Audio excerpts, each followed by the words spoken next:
மக்களே, நான் உங்கள் சுஜிதா. கிட்டத்தட்ட 3500 வருஷத்துக்கு முன்னாடி நடப்பட்ட மாமரம் இந்த கோவில்ல இன்னும் இருந்துகிட்டு இருக்கு. இந்த மாமரத்தோட வெவ்வேறு கிளைகள்ல பழுக்கக்கூடிய பழங்கள் வெவ்வேறு சுவையில இருக்கிறதா மக்கள் சொல்றாங்க. இந்த பழத்தை சாப்பிடக்கூடியவங்களுக்கு ரொம்பவே சீக்கிரமா குழந்தை பாக்கியம் உண்டாகுதாமாங்க. அதே மாதிரி இந்த கோவிலுக்கு போகக்கூடியவங்களுக்கு சீக்கிரமா திருமண பாக்கியம் கிடைக்குது, திருமண தடைகள் நீங்குது அப்படிங்கறதையும் சொல்றாங்க.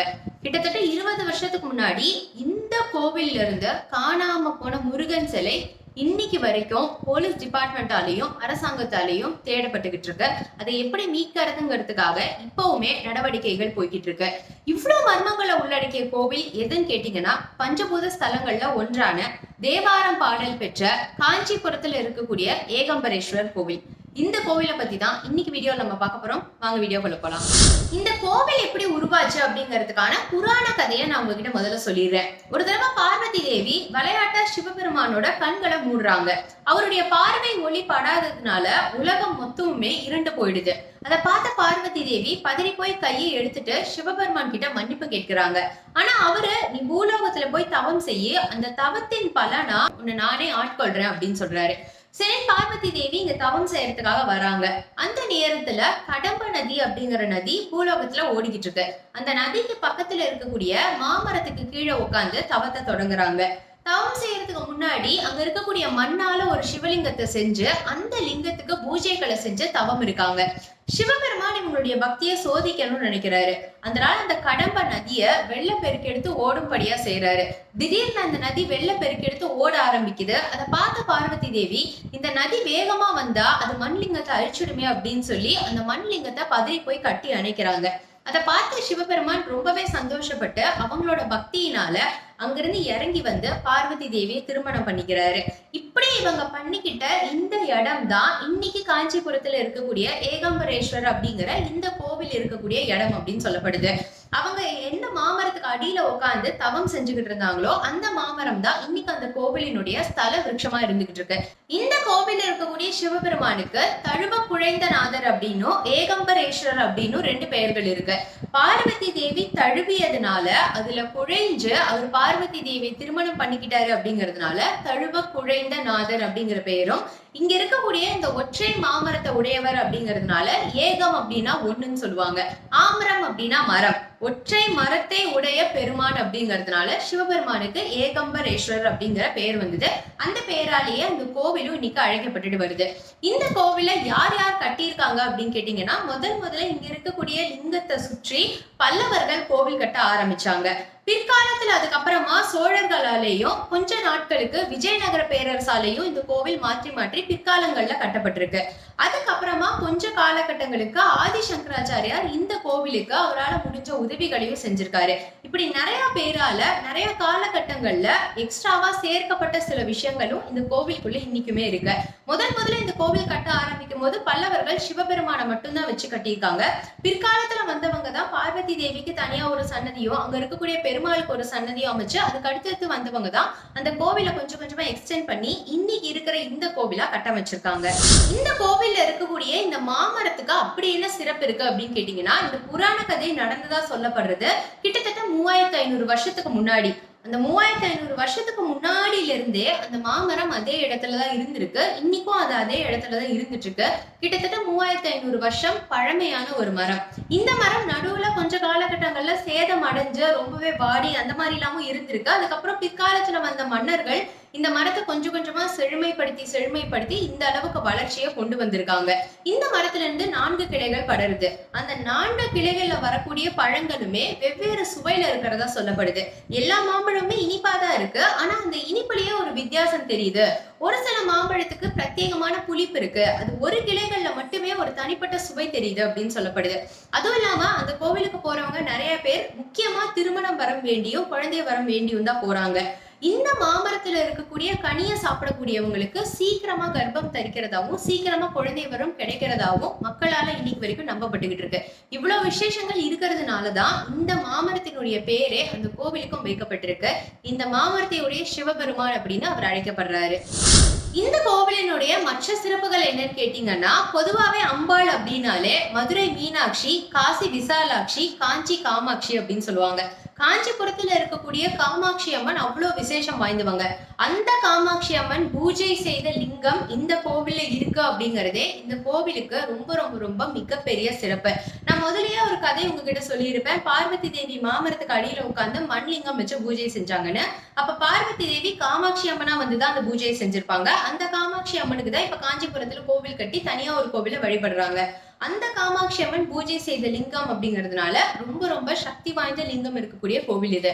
அதுவும் இல்லாம இந்த கோவில் பஞ்சபூத ஸ்தலங்கள்ல ஒரு கோவில்.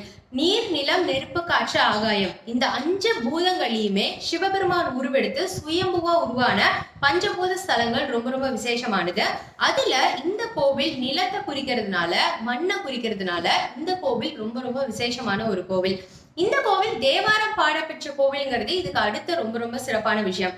திருநாவுக்கரசர், திருஞான சம்பந்தர், சுந்தரர் இவங்க 3 பேரும் நிறைய கோவில்கள்ல தன்னுடைய தேவார பாடல்கள்ல ரொம்பவே குறிப்பா விசேஷமா பாடியிருக்காங்க. அப்படி பாடப்பெற்ற பாடல்கள்ல இந்த ஸ்தலமும் இருக்கிறதுனால இது ஒரு தேவாரம் பாடப்பெற்ற ஸ்தலம் அப்படிங்கிறதும் இந்த கோவிலினுடைய ரொம்ப ரொம்ப முக்கியமான சிறப்பு. இந்த கோவில்ல பார்வதி தேவி தவம் இருந்து சிவபெருமான் இவங்களை திருமணம் பண்ணிக்கிட்டாரு அப்படிங்கிறதுனால இந்த கோவில் எல்லாருக்குமே திருமண தடைகளை நீக்கி திருமண வரம் அளிக்கக்கூடிய கோவிலாவும் இருந்துகிட்டு இருக்கு. அதுவும் இந்த கோவிலினுடைய ரொம்ப ரொம்ப முக்கியமான ஒரு சிறப்பு. இந்த ஆலகால விஷம் உருவான கதையை பத்தி படிச்சிருப்போம். ஆதிசேஷன் அப்படிங்கிற ஒரு நாகத்தை கொண்டு பார்க்கடலை கடையும் பொழுது ஆலகால விஷம் உருவாச்சு அப்படின்னு படிச்சிருப்போம். இந்த ஆலகால விஷம் உருவாகிட்டு இருக்கும் பொழுது அந்த வெப்பம் தாங்க முடியாம பெருமாளனுடைய மேனி கொஞ்சம் கொஞ்சமா கருக்க ஆரம்பிச்சுது. இந்த கருமையான மேனிய சரிப்படுத்துறதுக்காகவும் அந்த வெப்பத்தை தணிக்கிறதுக்காகவும் சிவபெருமான் அவருடைய முடியில இருக்கக்கூடிய அந்த நிலாவை அமைச்சு பெருமாளை சாந்தப்படுத்துறாரு. அப்படி சாந்தப்படுத்துறதுனால பெருமாள் ரொம்பவே சந்தோஷப்பட்டு நான் இங்கேயே தங்கிக்கிறேன் அப்படின்னு சொல்லி இந்த கோவிலே இருந்துட்டாரு அப்படின்னு ஒரு கதை ஒண்ணு சொல்லப்படுது. அதனால இந்த கோவில்ல இருக்கக்கூடிய பெருமாளுக்கு நிலா துண்ட பெருமாள் அப்படின்னு பேரு. அதாவது நிலாவால சரி செய்யப்பட்ட வெப்பத்தை தணிக்கப்பட்ட பெருமாள் அப்படின்னு பேரு. சோ இந்த பெருமாள் இந்த கோவில்ல இருக்கிறதுமே இந்த கோவிலுக்கு ரொம்ப ரொம்ப விசேஷமான ஒண்ணு. இந்த கோவிலினுடைய காமனான நேர்த்தி கடன்கள் என்னென்ன அப்படின்னா, நம்ம ஏதாவது ஒரு கோயில போய் பிரார்த்தனை பண்ணும் பொழுது அந்த பிரார்த்தனை நிறைவேறிடுச்சுன்னா ஒரு நேர்த்தி கடன் அந்த கோவிலுக்கு செலுத்துவோம். அந்த மாதிரி இந்த கோவிலுக்கு வரக்கூடிய பக்தர்கள் செய்யக்கூடிய நேர்த்தி கடன்கள் என்னென்ன அப்படின்னா, அங்க இருக்கக்கூடிய சிவபெருமான் பார்வதி தேவிக்கு வேஷ்டியும் புடவையும் எடுத்து தருது. அடுத்து அங்க இருக்கக்கூடிய சிவபெருமானுடைய அபிஷேகத்துக்கு தேவையான பொருள்களை கொடுக்கறது. ஒரு பூவோ இல்ல பாலோ தயிரோ தேனோ இந்த மாதிரி அபிஷேகத்துக்கு தேவையான பொருள்கள் வாங்கி கொடுக்கறது. 3வது கோவிலுக்கு வரக்கூடிய பக்தர்களுக்கு அன்னதானம் செய்யறது. இந்த 3 தான் அந்த கோவில்ல காமனான நேர்த்தி கடன்களா இருக்கு. சோ நீங்க ஏதாவது ஒரு பிரார்த்தனை பண்றீங்க அப்படின்னா அது நிறைவேறினா இதுல ஏதாவது ஒரு நேர்த்தி கடனை நீங்க கோவிலுக்கு செலுத்தலாம். இந்த வீடியோவோட தொடக்கத்திலே நான் உங்ககிட்ட சொல்லியிருந்தேன், இந்த கோவில்ல கிட்டத்தட்ட 20 வருஷத்துக்கு முன்னாடி ஒரு முருகன் சிலை திருடப்பட்டதா ஒரு முக்கியமான பிரச்சனை இப்ப போய்கிட்டு இருக்கு அப்படின்னு சொல்லி இப்ப நான் காமிக்கக்கூடிய இந்த ஆர்டிகல்ஸ் எல்லாத்தையுமே நீங்க டைம் இருந்தா வாசிச்சு பாருங்க. இந்த ஆர்டிகல்ஸ் எல்லாமே இப்போ ரீசெண்டா இந்த முருகர் சிலையை பத்தி என்னென்ன நடந்துகிட்டு இருக்கு, இதை யார் தேடிக்கிட்டு இருக்காங்க அப்படிங்கிற டீடைல்ஸ் எல்லாமே இந்த ஆர்டிகல்ஸ்ல கொடுத்திருக்காங்க. சோ இதை ரீட் பண்ணி தான் நானுமே இந்த சிலை பத்தின விஷயங்களை தெரிஞ்சுக்கிட்டேன். இங்க இருந்து காணாம போன அந்த முருகரினுடைய பெயர் சோமஸ்கந்தர். இப்ப நான் காமிக்கக்கூடிய இந்த ஃபர்ஸ்ட் இமேஜ்ல பாத்தீங்கன்னா சிவபெருமானுக்கும் பார்வதி தேவிக்கும் நடுவுல சின்னதா ஒரு முருகர் இருப்பாரு. இப்ப நான் காமிக்கக்கூடிய இந்த செகண்ட் இமேஜ்ல பாத்தீங்கன்னா அந்த முருகப்பெருமான் இருக்க மாட்டாரு. அந்த முருகப்பெருமான் தான் இந்த கோவில்ல இருந்து காணாம போன விக்கிரகம். பியூரா பிரான்ஸால செம்பால செய்யப்பட்ட விக்கிரகம். நம்ம ரீசெண்ட் டைம்ஸ்ல பார்த்திருப்போம், நிறைய கோவில்ல சிலை திருட்டு சிலை கடத்தல் அப்படிங்கிறது நடக்குது. ஏன்னா பல கோடி ரூபாய்க்கு இந்த சிலை விலை போகுது அப்படிங்கிறதுனால நிறைய பேர் அது சுவாமி விக்கிரகம் அப்படின்னு கூட பார்க்காம அதை எடுத்து வெளிநாடுகளுக்கு வித்து காசு வாங்கிடுறாங்க.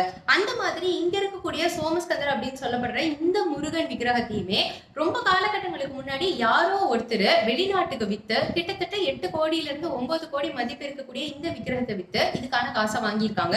ஆனா இது எப்ப திருடப்பட்டுச்சு, யாரை வித்தாங்க அப்படிங்கிற எந்த டீடைல்ஸுமே இப்ப வரைக்கும் கிளியரா கண்டுபிடிக்க முடியல. சோ போலீஸ் அவங்க இது வரைக்கும் தேடினதுல யுஎஸ்ஏல இருக்கக்கூடிய ஏசியன் ஆர்ட் மியூசியம் அப்படிங்கிற அந்த மியூசியத்துல இந்த சிலை இருக்கு அப்படிங்கறத கண்டுபிடிச்சிருக்காங்க. அண்ட் அந்த மியூசியத்தினுடைய வெப்சைட்ல இந்த சிலையோட லொகேஷன், இது எங்க இருந்து எடுக்கப்பட்டது அப்படிங்கிற லொகேஷன் காஞ்சிபுரம், தமிழ்நாடு, இந்தியா அப்படின்னு குறிப்பிடப்பட்டிருக்கிறதா ஒரு ஆர்டிகல்ல கொடுத்திருந்தது. பட் அந்த வெப்சைட்டை நான் போய் சர்ச் பண்ணும்போது எனக்கு இந்த சிலை ரிலேட்டடா பெருசா விஷயங்கள் எதுவுமே கண்டுபிடிக்க முடியலனால சோ உங்களுக்கு டைம் இருந்தா நீங்க வேணா இதை பத்தி சர்ச் பண்ணி பாருங்க. பட் இந்த விக்கிரகம் இப்ப அந்த மியூசியம்ல தான் இருக்கு அப்படிங்கறத கண்டுபிடிச்சிருக்காங்க. பட் அங்கிருந்து எப்படி கொண்டு வரதுங்கிறத ரொம்ப தீவிரமா யோசிச்சுக்கிட்டு இருக்காங்க. இந்த சிலைக்கு கீழே ஒரு டிஸ்கிரிப்ஷன் அந்த மியூசியம்ல அவங்க கொடுத்திருக்காங்க. அதுல இந்த விக்கிரகம் வந்து பியூரா பிரான்ஸால மேடானது அப்படின்னு சொல்லி அதுக்கப்புறமா வந்து தெலுங்குல சில பேராகிராஃப் எழுதப்பட்டிருக்கு. சோ இதை யார் அங்க வித்தாங்க, எப்படி அங்க போச்சு, இது அப்ராக்சிமேட்டா எத்தனை வருஷத்துக்கு முன்னாடி காணாம போச்சு அப்படிங்கறதே இப்போ மிகப்பெரிய குழப்பத்துல இருக்கு. கிட்டத்தட்ட 20 வருஷத்துக்கு முன்னாடி காணாமல் போயிருக்கலாம் அப்படிங்கறது ஒரு யூகமா சொன்னாலும் எப்ப எக்ஸாக்டா காணாம போச்சு அப்படிங்கறதே ஒரு மிகப்பெரிய குழப்பமா இருக்கு. இந்த சிலையை திருடினவங்க இதே மாதிரி வேற ஒரு சிலைய ஒரு வேற மாதிரியான மெட்டீரியல்ல, செம்பா இல்லாம வேற ஏதோ மெட்டீரியல்ல ஒரு ஸ்டாச்சுவை செஞ்சு இந்த கோவில கொண்டு வந்து வச்சுட்டதுனால அது பொய்யான விக்கிரகம் அப்படிங்கறதே இப்ப ரீசெண்டா தான் கண்டுபிடிச்சிருந்திருக்காங்க. அதாவது கொஞ்சம் முன்னாடி தான் கண்டுபிடிச்சிருக்காங்க, ஒரு 5-6 வருஷத்துக்குள்ள. சோ அது பொய்யான விக்கிரகம்னு தெரிஞ்சதுக்கு அப்புறம் தான் இது எப்ப காணாம போச்சு அப்படிங்கிற ரிசர்ச்சே ஸ்டார்ட் ஆயிருக்கு. சோ இப்ப நீங்க ரீசெண்டா பாத்தீங்கன்னாலும் நான் காமிச்ச அந்த ஆர்டிகல்ஸோட டேட் எல்லாம் நோட் பண்ணீங்கன்னா இந்த வருஷம் 2024 அக்டோபர்லயே 18ஆம் தேதி, 20ஆம் தேதி, 24ஆம் தேதி ஆர்டிகல்ஸ்லாம் நம்மளால பார்க்க முடியுது. விச் மீன்ஸ் இன்னுமே வந்து இந்த சிலைய, இந்த விக்கிரகத்தை போலீஸ் தேடிக்கிட்டு தான் இருக்காங்க. இதை எப்படி கண்டுபிடிக்கலாங்கிறதுக்கான நடவடிக்கைகள் எடுக்கப்பட்டுட்டு தான் இருக்கு. சோ இந்த விக்கிரகம் சீக்கிரமா நம்ம கிட்ட வந்து சேரணும், திருப்பி நம்மளுடைய முருகர் நம்மளோட கோவிலுக்கு வரணும் அப்படின்னு நம்மளோட சைட்ல இருந்து பிரார்த்தனை பண்ணிக்கலாம்.